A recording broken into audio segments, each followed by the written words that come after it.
अच्छा, ये जो बहुत सवाल पूछा जाता है कि नस डलवाने जा रहा हूँ मैं, नस डलवाना है, तो वो आरसीटी के अंडर ही आता है। और पेशेंट कहते हैं कि मैंने नस कटवा दी। हाँ पेशेंट के साथ में क्या होता है कि जी मैंने तो नस कटवा दी, फिर इसमें दर्द क्यों हो रहा है। हाँ। देखिए वही वाली बात है ना जो मैंने अभी रूट कैनाल के बारे में बताया। रूट कैनाल के अंदर एक नाली है।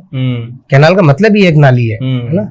तो वो नाली के अंदर जो नसें हैं ना वो ब्लड के थ्रू जा रही है, वो गुच्छे की तरह भी है, उसमें शाखाएं भी हैं, वो प्रॉपर क्लीन करनी होती है। फिर उसके बाद उसको शेप दे करके उसको सील करना होता है।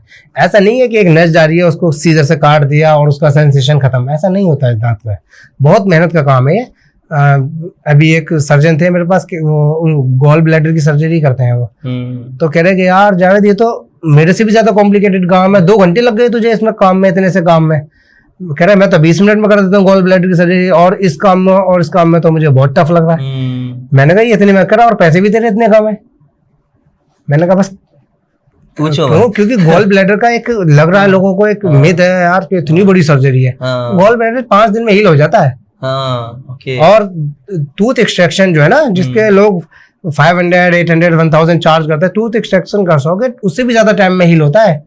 1.5 से 2 महीने लगते हैं उसको हील होने के अंदर। क्यों? क्योंकि बोन बननी है, कैलस का फॉर्मेशन होना है। लोगों को लैक ऑफ नॉलेज है। आप आउट ऑफ इंडिया देखें, आप देखो इसकी कितनी अवेयरनेस है।